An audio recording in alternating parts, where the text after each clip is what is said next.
Hello and welcome to our YouTube channel Raj Malhotra's IAS. I hope everybody is safe and doing fine. तो हमने जो उस दिन आपसे वादा किया था कि हम यूपीएससी प्रीलिम्स 2020 के लिए करंट अफेयर और स्टैटिक पोर्शन की सीरीज को लिंक करके जो चलाएंगे, तो उसी के चलते हम अपनी नेक्स्ट टॉपिक लेके आए हैं पॉलिटी का NRC and citizenship amendment act. तो जैसे कि आपने न्यूज़ में पढ़ा होगा कि बहुत ही इंपॉर्टेंट टॉपिक है और ये बहुत ज़्यादा न्यूज़ में रहा है पिछले साल को चलते हुए, तो ये आपके प्रीलिम्स के लिए बहुत इंपॉर्टेंट बन जाता है। तो हमें समझने की ज़रूरत है कि एनआरसी क्या है और साथ ही साथ सिटीजनशिप अमेंडमेंट एक्ट क्या है। तो सबसे पहले बात करते हैं हम एनआरसी की। अब एनआरसी जो है, NRC is basically list of all legal citizens of the country. ठीक है, अब एनआरसी जो है, एनआरसी बेसिकली एक तरह से यूनिक है। National register for citizens is a kind of a unique citizenship register. NRC is a kind of a unique citizenship register जिसमें ये कहा गया था कि जो भी सिटीजन्स हैं या जो भी इंडियन सिटीजन्स हैं उनका list, bona fide name, livelihood, everything will be included in this citizenship document, that is NRC. अब NRC सबसे पहले 1951 में प्रिपेयर किया गया था और ये कहा गया था कि इसको रेगुलर अपडेट किया जाएगा, पर इसको अपडेट नहीं करा गया एंड अल्टीमेटली सुप्रीम कोर्ट के डायरेक्शंस के बेसिस के ऊपर 2014 के डायरेक्शंस के बेसिस के ऊपर एनआरसी को अपडेट करने की रिस्पॉन्सिबिलिटी सुप्रीम कोर्ट कहता हम उठाएंगे। और सुप्रीम कोर्ट कहता कि इसको किस बेसिस के ऊपर अपडेट किया जाएगा, जो वादे सरकार ने किए थे असम एकॉर्ड में। अब मुद्दे की बात आती है कि ये असम एकॉर्ड क्या है। तो जैसे कि आप ये देख सकते हैं कि जो असम एकॉर्ड है, असम एकॉर्ड इज बेसिकली और was basically signed, Assam accord was basically signed between the government of India, the government of Assam, your Assam Gana Parishad and आसू। तो ये एक ट्राई पार्टी ट्रीटी हुआ था 15 अगस्त 1985 को, जिसमें ये साइन करा गया था एक असम एकॉर्ड। अब यहाँ पे बात क्या की गई थी, इसमें ये कहा गया था कि जो लोग, असम एकॉर्ड में ये कहा गया था कि जो लोग 1 जनवरी 1966 से 24 मार्च 1971 तक हिंदुस्तान में आए हैं, उन लोगों को सबसे पहले आइडेंटिफाई किया जाएगा और आइडेंटिफाई करने के बाद उनको डिसएनफ्रेंचाइज किया जाएगा और उनको सिटीजनशिप दी जाएगी बकायदा 10 साल के बाद, after they live in India for 10 subsequent years, तो they will be given citizenship.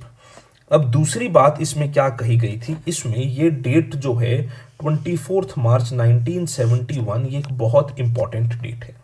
अब 24 मार्च 1971 क्यों इंपॉर्टेंट है, क्योंकि इस चीज में ये क्या कहा गया असम एकॉर्ड में कि जो लोग 24 मार्च 1971 के बाद हिंदुस्तान में आए हैं या इंडिया में एंटर करे हैं, उन लोगों को 24 मार्च 1971 के बाद जो लोग इंडिया आए हैं उनको आइडेंटिफाई किया जाएगा, उनका रिकॉर्ड डिटेक्ट किया जाएगा, उनको उनके रिकॉर्ड को डिलीट किया जाएगा and ultimately they will B deported. अब ये बात इसमें करी गई थी 24 मार्च के बाद में आने वाले लोगों की। अब इसमें ये कहा गया कि इन लोगों को आइडेंटिफाई कौन करेगा और उसके लिए एक एक्ट बनाया गया था, that was illegal migration determination tribunals 1983। इसको रिस्पॉन्सिबिलिटी दी गई थी कि जो डिटेक्ट करने की and as per the deletion from the even electoral rolls. पर सब्सिक्वेंटली हमने ये देखा कि स्टेट गवर्नमेंट ऑफ असम ने या किसी ने भी कोई काम नहीं करा। अब इसी असम एकॉर्ड के बेसिस के ऊपर, इसी असम एकॉर्ड के बेसिस के ऊपर सिटीजनशिप एक्ट जो था हिंदुस्तान का, जो सिटीजनशिप एक्ट था हिंदुस्तान का, जो 1955 में बनाया गया था। अब इस पे आगे चलते हुए एक छोटा सा जो स्टैटिक पोर्शन में आपको समझने की जरूरत है वो समझ लीजिए कि जो सिटीजनशिप एक्ट है 1955 का, जैसे कि पार्लियामेंट के पास संविधान द्वारा रिस्पॉन्सिबिलिटी जाती है, कॉन्स्टिट्यूशन द्वारा रिस्पॉन्सिबिलिटी दी जाती है कि पार्लियामेंट जो है वो बनाएगा provisions with regard to citizenship. ठीक है, प्रिंसिपल है हमारे देश का सिंगल सिटीजनशिप, तो पार्लियामेंट की रिस्पॉन्सिबिलिटी है कि पार्लियामेंट बनाएगा। अब सिटीजनशिप एक्ट जो है हमारा 1955 का, वो प्रोविजंस बनाता है कि हम किन किन वेज में सिटीजनशिप को एक्वायर कर सकते हैं। तो उसमें पहला वे है बाय बर्थ, दूसरा वे है बाय डिसेंट, तीसरा वे है बाय रजिस्ट्रेशन, चौथा वे है by naturalization, and last way है that territory that may be acquired by India, territory that may be acquired by India. Right, तो ये कुछ वेज, 5 वेज की बात करी गई थी 1955 के एक्ट में। पर असम अकॉर्ड 1985 के बेसिस के ऊपर इसमें एक प्रोविजन और ऐड करा गया। वो प्रोविजन क्या था? That special provision was added कि असम अकॉर्ड के बेसिस के ऊपर सिटीजनशिप दी जाएगी। अब ये प्रोविजन इसमें ऐड करा गया। राइट, पर सबसे बड़ी दिक्कत क्या आई कि एनआरसी जो था उसको अपडेट ही नहीं करा गया। तो जो असम अकॉर्ड था वो असम अकॉर्ड कभी भी सही तरीके से अंडर इंप्लीमेंटेशन नहीं आया, तो जिसकी वजह से बहुत सारे मुद्दे उठे और अल्टीमेटली सुप्रीम कोर्ट ने फैसला किया कि सुप्रीम कोर्ट चेक करेगा कि किस प्रकार से इसको अपडेट किया जाएगा। अब है क्या कि कैसे आइडेंटिफाई किया जाता है कि कौन सिटीजन है कौन फॉरेनर है, वो चेक करने के लिए एक फॉरेन ट्रिब्यूनल्स ऑर्डर 1964 में बनाया गया था। पर अभी रिसेंटली गवर्नमेंट ने एक अमेंडमेंट करी और उसमें क्या कह दिया कि फॉरेन ट्रिब्यूनल ऑर्डर्स 2019 में अमेंड करा गया और ये कह दिया गया कि सारी की सारी स्टेट्स और यूटीज को एम्पावर करा गया to establish foreign tribunals. Right, अब ये बात याद रखना इंपॉर्टेंट है आपके लिए कि पहले ये पावर सिर्फ और सिर्फ सेंट्रल गवर्नमेंट की होती थी। 2019 में जो अमेंडमेंट एक्ट आया उसमें एक तो इन्होंने ये कह दिया कि डिस्ट्रिक्ट मजिस्ट्रेट्स और state and UTs can set up foreign tribunals, और दूसरी अमेंडमेंट क्या करी कि individuals were empowered to approach the tribunals. पहले सिर्फ और सिर्फ स्टेट ही अप्रोच कर सकते थे, पर 2019 के एक्ट के बेसिस के ऊपर, सॉरी अमेंडमेंट के बेसिस के ऊपर, individuals were also allowed to approach the tribunals. ठीक है जी, तो ये तो रही एनआरसी की बात। अब आते हैं अगले टॉपिक पे, that is citizenship amendment act. तो सिटीजनशिप अमेंडमेंट एक्ट जो है ये तो आपने सबने पढ़ा होगा कि बहुत ज्यादा न्यूज में रहा है।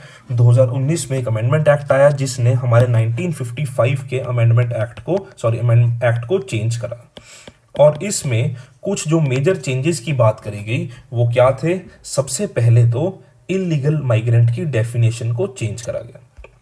पहले इलीगल माइग्रेंट की डेफिनेशन 1955 के एक्ट के अनुसार क्या थी कि वो लोग जो हिंदुस्तान में आए हैं या इंडिया में आए हैं विदाउट पेपर्स या इलीगल वे से, और दूसरा जो लोग इंडिया में आए तो लीगल वे से थे but they have stayed beyond the stipulated time period, तो ये बात इसमें कही गई थी। पर अब इस केस में 2019 में इन्होंने क्या करा? इन्होंने छोटी सी चेंज कर दी। इन्होंने क्या कह दिया कि any person belonging to Hindu, Sikh, Buddhist, Jain, Parsi, Christian communities from 3 countries, Afghanistan, Bangladesh और Pakistan, they shall not be treated as illegal immigrant. ठीक है जी, and they must have entered India before 31st day of December 2014। तो इलीगल इमिग्रेंट की डेफिनेशन चेंज कर दी और ये कह दिया कि जो अफगानिस्तान, पाकिस्तान और बांग्लादेश से आए हुए लोग हैं, इन 6 रिलीजन्स के या इन 6 कम्युनिटीज के, जो 31 दिसंबर 2014 से पहले हिंदुस्तान में आए हैं, they will not be treated as for illegal immigrants. पहली चेंज तो इसमें ये करी गई। दूसरी चेंज इसमें क्या करी गई कि जो ये लोग आए हैं, इस कम्युनिटी के लोग आए हैं, इन कम्युनिटीज के लोग आए हैं, they will be granted citizenship via naturalisation in 5 years। तो जो यहां पे हम बात कर रहे थे इन प्रोसेसेस की, तो नेचुरलाइजेशन में होता क्या है, पहले 14 ईयर्स का प्रोविजन है कि आपको 14 ईयर्स लगते हैं सिटीजनशिप एक्वायर करने के लिए। अब इस केस में इन्होंने क्या कह दिया कि नेचुरलाइजेशन के जरिए से आप सिटीजनशिप एक्वायर कर सकते हो 5 साल के अंतर्गत। ठीक है जी, तो ये एक इन्होंने चेंज करा। दूसरा तीसरा इन्होंने अमेंडमेंट क्या करा कि जो सिटीजनशिप अमेंडमेंट एक्ट के प्रोविजंस हैं they will not be applicable, एक तो 6th शेड्यूल एरियाज में। ठीक है जी, 6 शेड्यूल एरियाज आपको सबको पता है कौन कौन सी स्टेट्स हैं, असम, मेघालय, मिजोरम एंड त्रिपुरा, यहां पे एप्लीकेबल नहीं होगा। और दूसरा इनर लाइन नोटिफाइड स्टेट्स में, कि जहां पे इनर लाइन परमिट लगता है। अब मुद्दे की बात आती है कि ये इनर लाइन परमिट क्या है। तो ये जो इनर लाइन परमिट है, this basically is a travel document that allows an Indian citizen to visit a protected state. कि जो प्रोटेक्टेड स्टेट्स हैं एट प्रेजेंट 4 हैं, अरुणाचल प्रदेश, नागालैंड, मणिपुर एंड मिजोरम। मणिपुर जो प्रोटेक्टेड स्टेट है ये 2019 में ही ऐड करी गई है, इससे पहले अरुणाचल प्रदेश, नागालैंड और मिजोरम थी। तो इन 4 स्टेट्स में एंटर करने के लिए कंसर्न्ड स्टेट अथॉरिटीज से, कंसर्न्ड स्टेट गवर्नमेंट से परमिशन लेनी पड़ती है किसी भी आदमी को इस स्टेट में एंटर करने से पहले, राइट।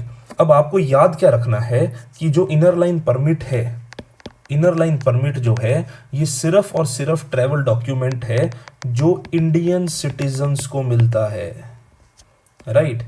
फॉरेनर्स के लिए अलग ट्रैवल डॉक्यूमेंट इशू होता है जिसको बोलते हैं protected area permit. Sorry, foreigners के लिए जो डॉक्यूमेंट इशू होता है वो होता है प्रोटेक्टेड एरिया परमिट। ठीक है जी, ये बात याद रखना कि जो आईएलपी है वो सिर्फ और सिर्फ इंडियन सिटीजन्स के लिए इशू होता है, फॉरेनर्स के लिए प्रोटेक्टेड एरिया परमिट इशू होता है। ठीक है, तो ये तो है आपका आईएलपी।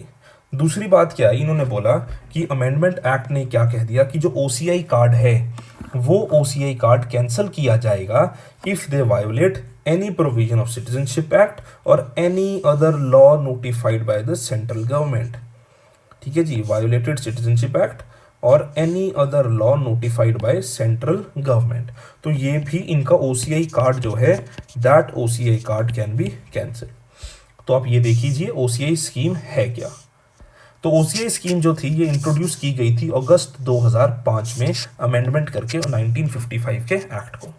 अब जो ओसीआई हैं वो होते कौन हैं कि any foreign national who was eligible to become citizen of India on 26 January 1950 या किसी भी पार्ट में जो हिंदुस्तान का हिस्सा बन सकते थे। ठीक है, अब ओसीआई जो बेनिफिट्स होते हैं कि इनको एनआरआई के टाइप बेनिफिट मिलते हैं, कि मल्टीपल एंट्री मिलती है, किसी भी तरह की रजिस्ट्रेशन की रिक्वायरमेंट नहीं होती, फाइनेंशियल बेनिफिट्स भी मिलते हैं जैसे कि एनआरआईज को मिलते हैं। तो ये आपको पढ़ लेना, इसमें से स्टैटिक पोर्शन है। बस आपको अब याद क्या रखना है कि पहले एक पीआईओ टाइप की चीज भी होती थी that was person of Indian origin, और दूसरा होता था आपका ओसीआई। अब 2015 में सरकार ने इन दोनों को मर्ज कर दिया, तो एट प्रेजेंट सिर्फ और सिर्फ ओसीआई कार्ड ही चलता है, राइट। तो ये तो था आज का लेक्चर, इसकी पीडीएफ साथ अटैच कर दी जाएगी। Thank you very much, all the best.